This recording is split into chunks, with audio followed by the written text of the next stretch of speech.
Hello friends, welcome to India education centre. जैसे कि आपको पता ही है, हम CGL 2021 की सभी शिफ्ट देख रहे हैं। तो आज हम 24 अगस्त 2021 की शिफ्ट 2 को डिस्कस करेंगे। इससे पहले की सभी शिफ्ट हम देख चुके हैं। अगर आपने वीडियो नहीं देखा है तो आप प्लेलिस्ट में जाके देख सकते हैं। तो चलिए स्टार्ट करते हैं। आपका पहला सवाल है, प्रथम 10 धनात्मक विषम संख्याओं का औसत और प्रथम 15 धनात्मक सम संख्याओं का औसत का गुणनफल आपसे पूछा है। ठीक है, तो हमें पता है विषम संख्याओं की संख्या अगर n हो तो उनका एवरेज क्या होता है? उनका एवरेज होता है n। और अगर सम संख्याओं की संख्या n हो तो उनका औसत क्या होता है? n+1। ठीक है, ये हमें पता है।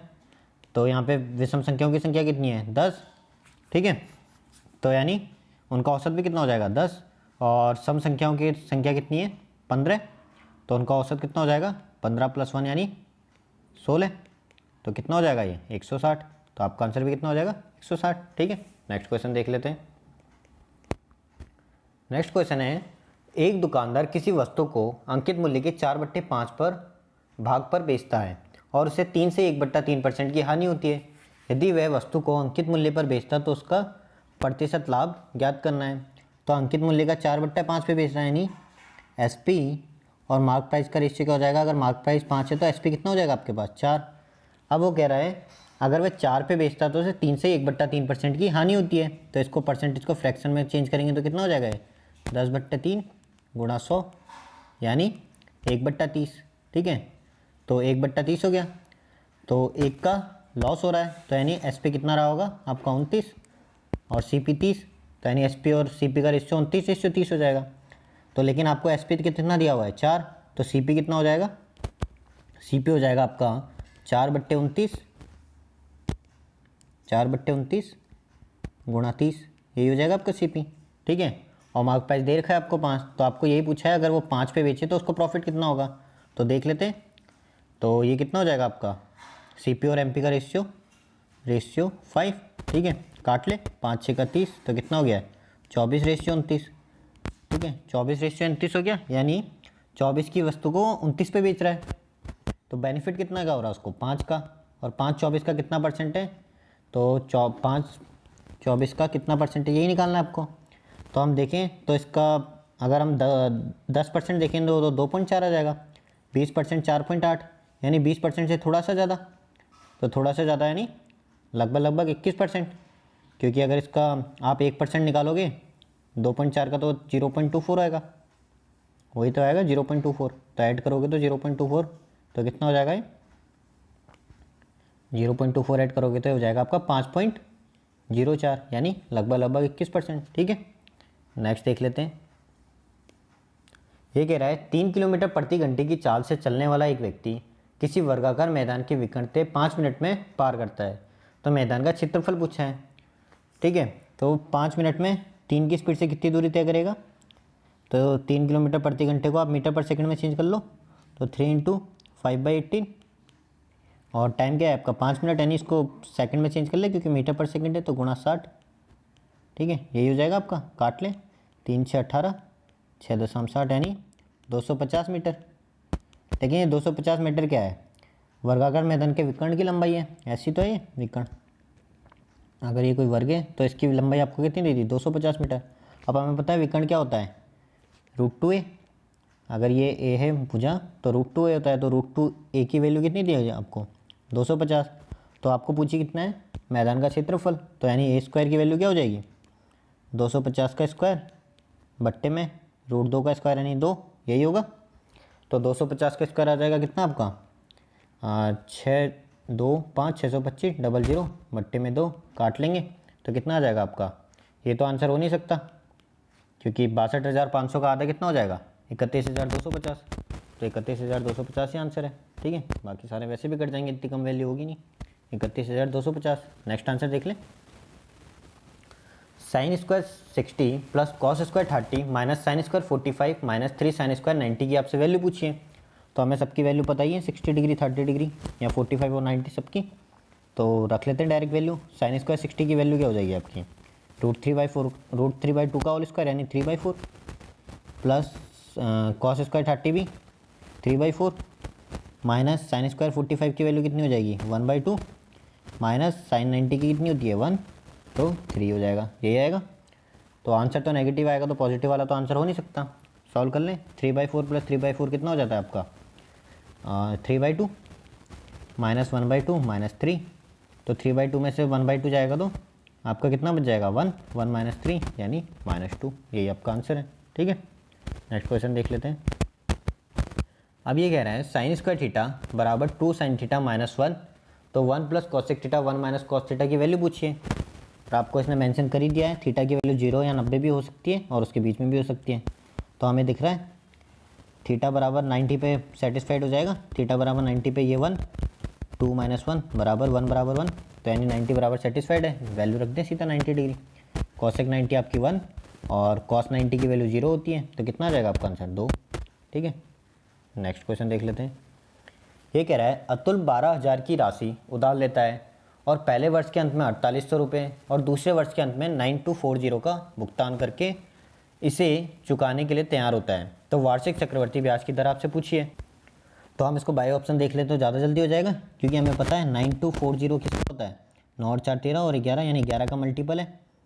11 का मल्टीपल है, कैसे देखते हैं हम अल्टरनेट पे देख लेते हैं। 9 और 4 13 माइनस अल्टरनेट वाला 2 + 0 यानी 2, 11 का मल्टीपल आता है तो ये 11 से डिविजिबल होती है।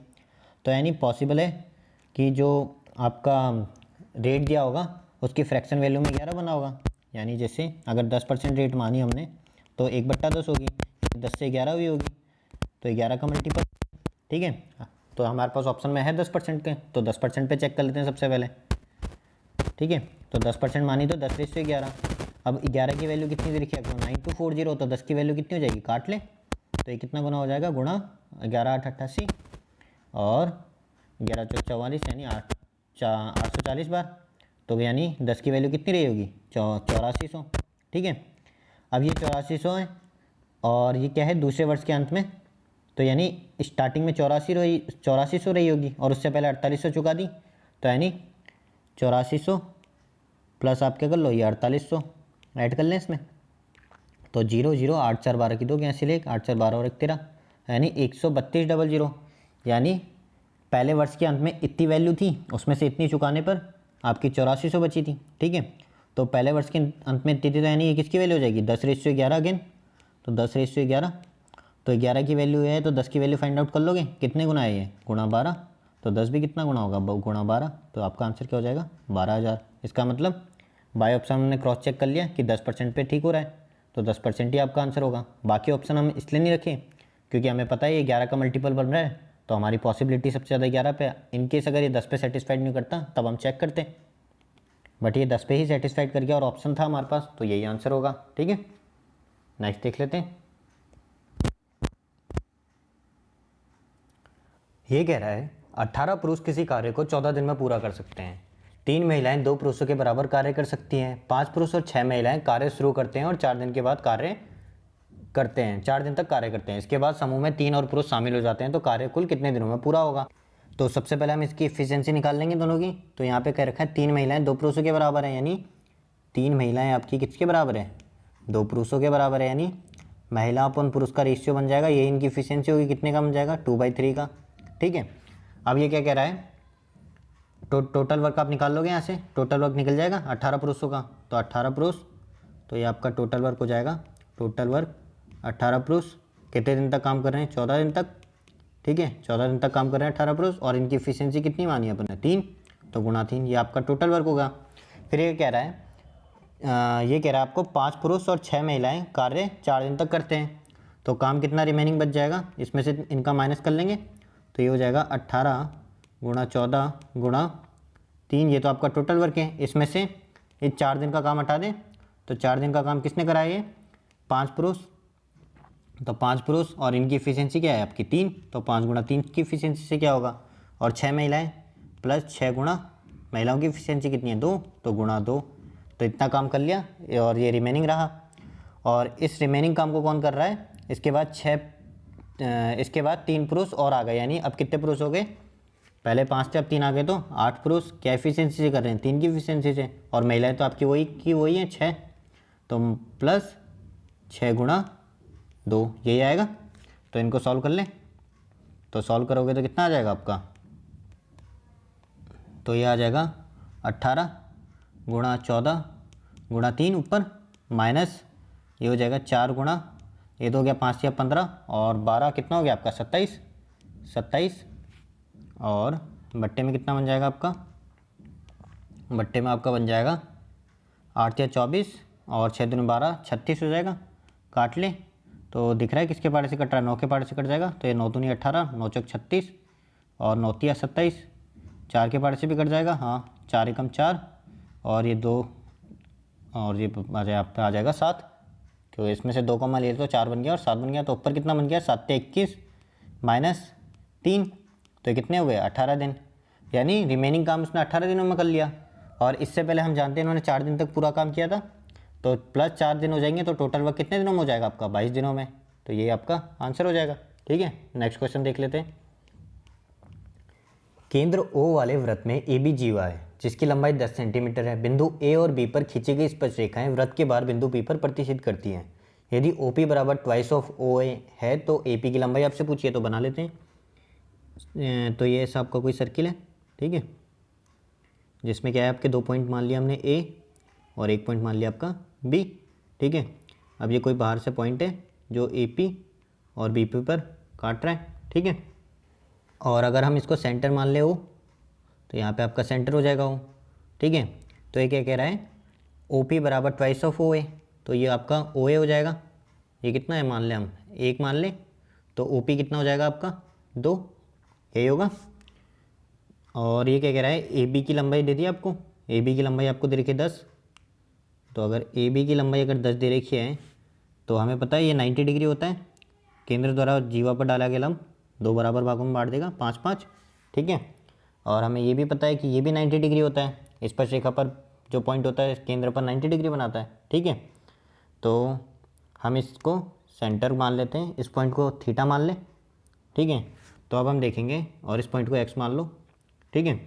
तो हम देखते हैं अब त्रिभुज किसमें AOX में, त्रिभुज किसमें AO और X में आप देखोगे तो क्या आएगा, आप इसमें साइन थीटा निकालोगे तो साइन थीटा की वैल्यू कितनी आ जाएगी, साइन थीटा ये तो लंब बट्टा कर्ण होता है, तो लंब कितना हो जाएगा आपका AX, हाँ तो ये हो गया AX अपॉन कर्ण कितना हो जाएगा OA, यही होगा, ठीक है।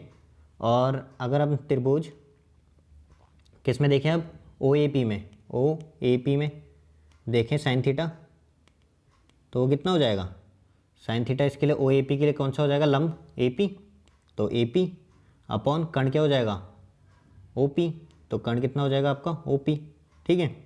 तो AX अपॉन OA कितना हो जाएगा आपका, AX की वैल्यू हमको पता है 5 और OA हमको माना है हमने 1, तो यहाँ इसको x मान लो तो ये 2x हो जाएगा, ठीक है।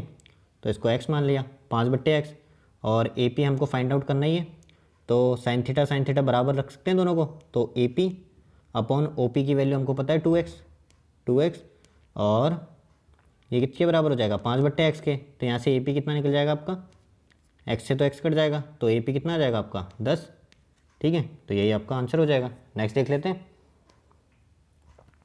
यह कि राजस्थान A और B एक दूसरे से 45 किलोमीटर की दूरी पर स्थित हैं। स्थान A से एक कार चलाना शुरू करता है और उसी समय स्थान B से दूसरा कार चलाना शुरू करती है। यदि वे समान दिशा में चलते हैं तो 4.5 घंटे में मिलते हैं और यदि एक दूसरे की ओर चलते हैं तो 27 मिनट में मिलते हैं। तो तेज़ चलने वाली कार की चाल आपसे पूछिए। तो हमें पता है स्पीड क्या होती है, दूरी बट्टा चाल, डिस्टेंस अपॉन टाइम ही स्पीड होता है, ठीक है। तो यानी जब एक दूसरे की एक ही तरफ चल रहे होंगे, ठीक है, जब एक ही तरफ को चल रहे होंगे तो उनकी चाल का अंतर आएगा। तो यानी A माइनस B तो कितना हो गया 45 तो डिस्टेंस है और टाइम कितना लग रहा है उसमें 4.5 घंटे, यानी 4.5 तो कितना हो जाएगा यानी 10 किलोमीटर पर आवर, ठीक है। और जब वह एक दूसरे की ओर चल रहेंगे तो स्पीड ऐड हो जाएंगी दोनों की, A प्लस B कितना हो जाएगा आपका 45 बट्टे टाइम कितना है 27, ये कितने मिनट में, तो इसको घंटे में चेंज करने के लिए 60 का भाग कर देंगे, काट लें तो हो जाएगा 9 पंचे 45, 9 तिया 27 और ये 20, तो ऊपर जाके गुणा हो जाएगा तो ये कितना हो जाएगा 100 किलोमीटर पर आवर। तो आपसे क्या पूछा है तेज़ वाले की चाल, तो तेज़ वाले की चाल क्या हो जाएगी, इन दोनों का एडिशन बट्टे 2, तो यानी A बराबर कितना हो जाएगा 100 प्लस 10 प्लस 100 बट्टे 2, यानी कितना हो गया 110 बट्टे 2 यानी 55 किलोमीटर पर आवर आ जाएगा आपका आंसर। तो यही आपका आंसर है। नेक्स्ट क्वेश्चन है अब आपका, त्रिभुज पी क्यू आर की भुजा पी क्यू और क्यू आर क्रमशः एम और एन स्थित हैं तथा ये त्रिभुज क्यू पर समकोण है। यदि पी एन बराबर 9 सेंटीमीटर, एम आर बराबर 7 सेंटीमीटर, एम एन बराबर 3 सेंटीमीटर, तो पी आर की लंबाई आपसे पूछी है। तो बना लेते हैं त्रिभुज। तो ये आपका ट्राइंगल है ऐसे, ठीक है। इसमें क्या आंसर, एंगल 90 डिग्री है, क्यू एंगल 90 डिग्री है, ये ऐसे ही है। अब ये कह रहा है एम और एन पी क्यू और क्यू आर पर स्थित है, तो ये आपका एम पॉइंट होगा, ठीक है, और ये आपका एन पॉइंट होगा। और क्या कह रहा है इसने, एम एन की लंबाई दे रखी है आपको 3 सेंटीमीटर, तो ये लंबाई आपको दे रखी है 3 सेंटीमीटर, ठीक है। और क्या दे रखा है आपको, पी एन दे रखा है, तो बना लेते हैं 1 मिनट। तो ये आपको दे रखा है पी एन, तो इसकी लंबाई क्या दे रखी है आपको, पी एन की लंबाई दे रखी है आपको 9 सेंटीमीटर, और एम आर की लंबाई दे रखी है आपको, ये हो जाएगा आपका एम आर, ये कितना दे रखा है आपको 7 सेंटीमीटर। तो आपसे एम एन की पी आर की वैल्यू पूछिए, इसको एक्स मान लें, तो हमें पता है डायरेक्ट फार्मूला लग जाएगा, कौन सा, P R square plus M N square बराबर किसके होता है, दोनों बीच वालों के बराबर। तो यानी P N square plus M R square के, यही हो जाएगा। तो पी आर स्क्वायर की वैल्यू कितनी निकालनी है, तो वो मान लिया हमने x square, plus M N square कितना हो जाएगा, 3 का स्क्वायर 9, और पी एन स्क्वायर यानी 9 का square 81, plus M R square, तो एम आर कितनी दे रखी है 49, तो कितना हो जाएगा एक्स स्क्वायर यहाँ से 81 प्लस 9 से तो एक कट जाएगा तो 40, तो 121, तो एक्स कितना आ जाएगा आपका 11, तो आपका आंसर कितना हो जाएगा 11, ठीक है। नेक्स्ट देख लेते हैं। ये कह रहा है त्रिभुज ए बी सी और डी ई एफ में A B upon D F बराबर B C upon D E बराबर A C upon E F है, तो कौन सा निम्न में से सत्य है। तो सिमिलरिटी का लग जाएगा, अगर यहाँ पे ए बी है तो त्रिभुज ए बी सी में जिस पॉइंट पे ए बी होगी उसी पॉइंट पे डी एफ होनी चाहिए, तो देख लेते हैं। और ऐसे बी सी जिस पॉइंट पे उस पॉइंट पे डी, और ए सी जिस पे उस पे ई एफ होनी चाहिए। तो ए बी और डी एफ देख लें पहले, इसमें ए बी है, यहाँ पे क्या है डी, तो ये तो गलत हो गया क्योंकि हमें डी एफ चाहिए था। अगेन ये ए बी है, यहाँ पे डी एफ है, तो ये सही हो सकता है। नेक्स्ट चेक करते हैं, यहाँ ए बी है, यहाँ पे ई एफ है, तो गलत क्योंकि हमें डी एफ चाहिए। ऐसे ही इसमें ए बी यहाँ पे है तो यहाँ पे डी है, तो ये भी गलत, तो एक ही ऑप्शन है आपका, ठीक है, ये आंसर सही हो जाएगा। नेक्स्ट देख लेते हैं। अविनाश के पास गौरव की तुलना में विभिन्न देशों के 20% कम सिक्के हैं।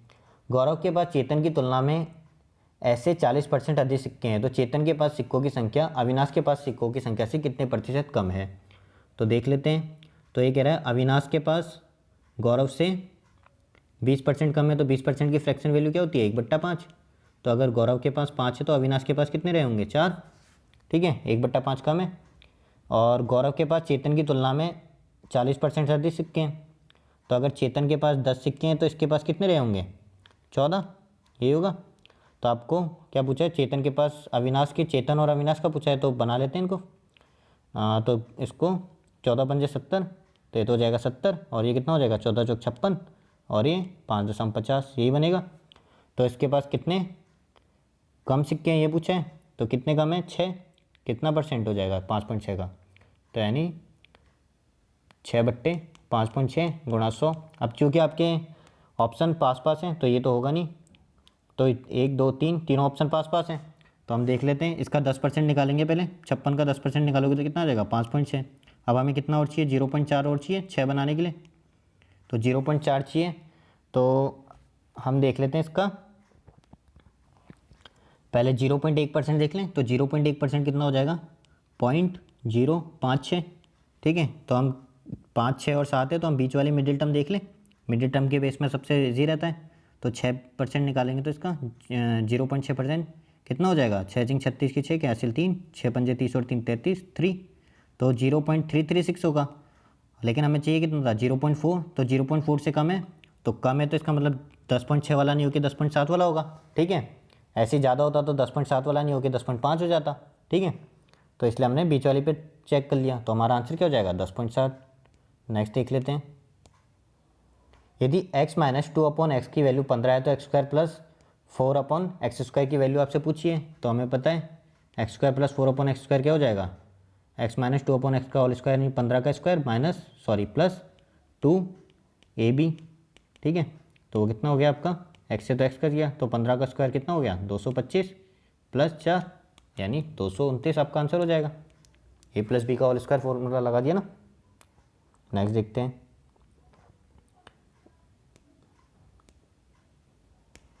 ये कह रहा है अनिल और कुमुद की मासिक वेतन का अनुपात 19:17 है। यदि अनिल और कुमुद के वेतन में क्रमशः 2000 और 1000 की वृद्धि होती है तो उनके वेतन का अनुपात 8:7 हो जाता है। तो कुमुद का वर्तमान वेतन पूछा है, तो कुमुद का वर्तमान वेतन पूछा है तो यानी 17 का मल्टीपल तो रहा होगा। तो बाय ऑप्शन एक बार चेक करके देख लेते हैं कौन कौन से 17 के मल्टीपल हैं। तो ये तो नहीं है क्योंकि 34,000 होता है, 1000 नहीं होगा। सेम चीज़ ये भी नहीं है, ठीक है, 18,000 भी नहीं होता। तो आपका ऑप्शन एक ही ऑप्शन बचा 34,000, तो ये आपका आंसर हो जाएगा। ठीक है, इजीली हो गया बाय ऑप्शन। नेक्स्ट देख लेते हैं। ये कह रहा है समान वस्तुओं पर ट्रेडर ए 25% की एकल छूट देता है और ट्रेडर बी 20% और 5% की दो क्रमागत छूट देता है। यदि ए द्वारा दी गई छूट बी द्वारा दी गई छूट से 320 रुपये अधिक है तो वस्तु का अंकित मूल्य पूछा है। तो ये तो 25% की छूट देता है, 20 और 5 की देता है, यानी सक्सेसिव लग जाएगा। तो कितना होगा 20 + 5 -20 × 5 बट्टे 100। तो कितना हो गया है 25 - 1 और 25 तो इसी की दी थी, यानी एक कम दे रहा है। तो 1% की वैल्यू कितनी देखी आपको 320। तो ऐसे ही 100% की वैल्यू कितनी हो जाएगी गुणा 100 यानी 32,000। ये आपका आंसर हो जाएगा। नेक्स्ट देख ले। ये कह रहा है a + b के सभी संभावित मानों का योगफल जिससे 4a, 0, 6 और 7b 11 से विभाज्य हो जाए। तो 11 से डिविजिबिलिटी का हम जानते हैं, अल्टरनेट नंबर्स का डिफरेंस देखते हैं।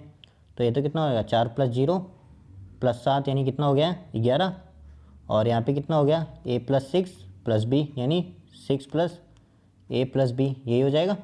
और आपसे a + b के संभावित मान बोले हैं, तो a + b का संभावित मान यानी या तो इनका डिफरेंस क्या हो जाता है 0 होना चाहिए या फिर 11 का मल्टीपल होना चाहिए।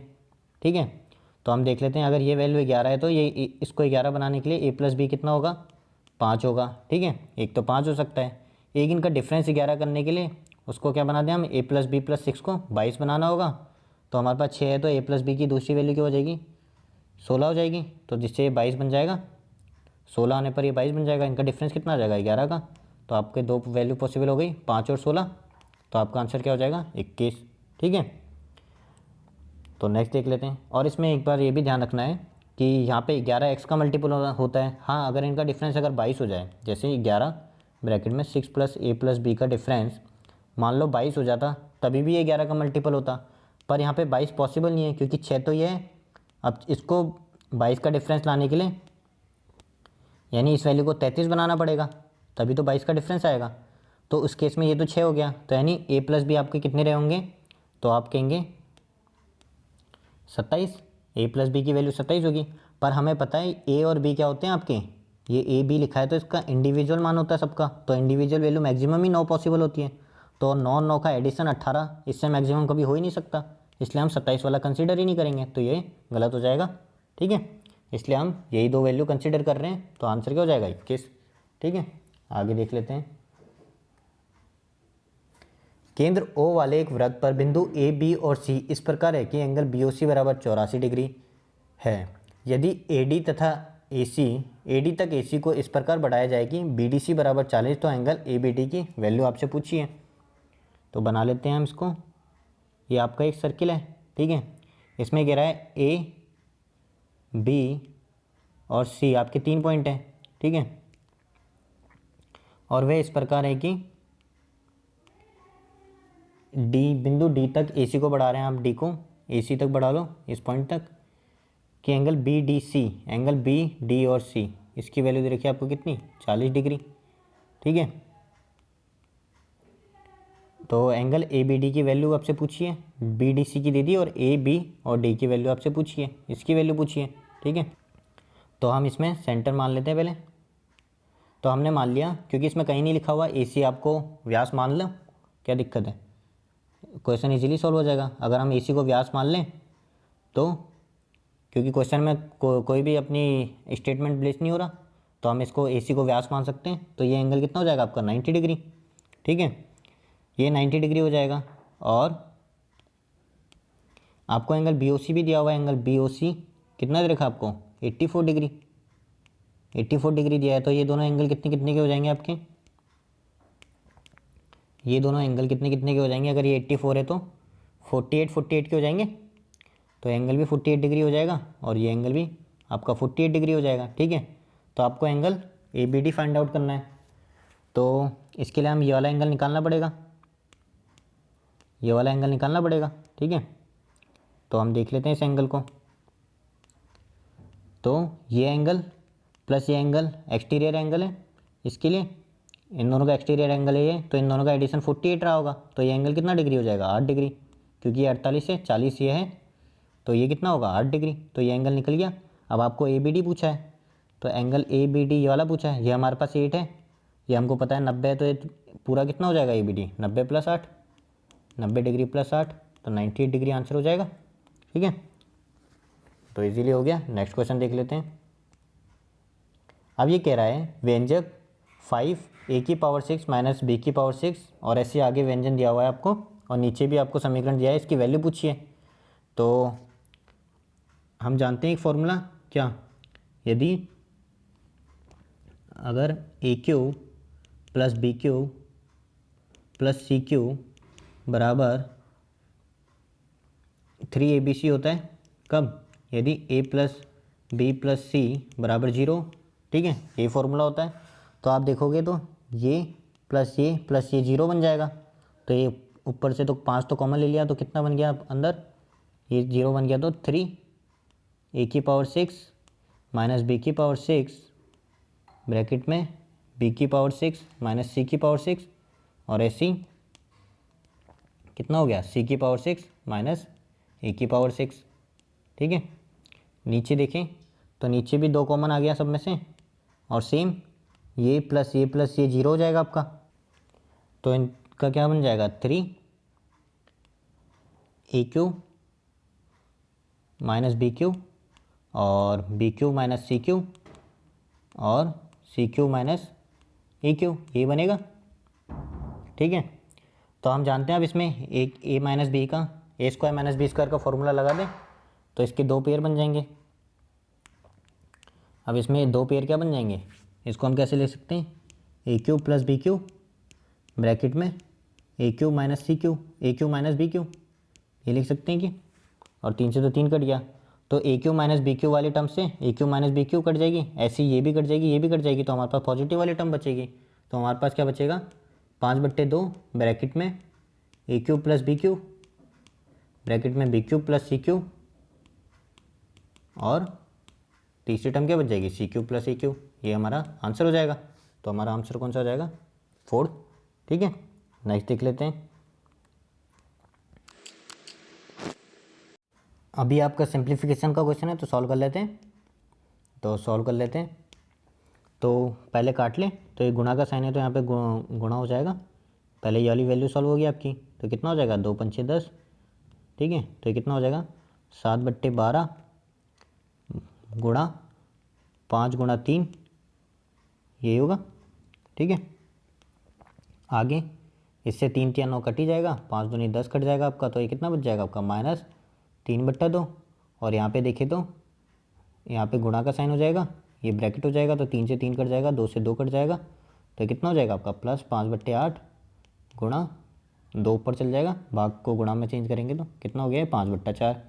ठीक है, तो ये कितना हो गया आपका 3 × 12, तो 35/4 -3/2 + 5/4। ठीक है, तो हमें नीचे तो पता चल गया मैक्सिमम एलसीएम 4 आ सकता है, तो 36 वाले तो अब दोनों ऑप्शन हट गए आपके। ठीक है, और इसको सॉल्व करने की ज़रूरत नहीं है, क्योंकि हमें पता है 4 × 8 = 32 होता है लगभग, तो यानी आंसर 8 के प्लस ही आने वाला है, तो ये भी ऑप्शन नहीं होगा, तो यही ऑप्शन है। ठीक है, बाकी इसको सॉल्व करोगे तो 8 से 1/2 ही आएगा। नेक्स्ट देख लेते हैं।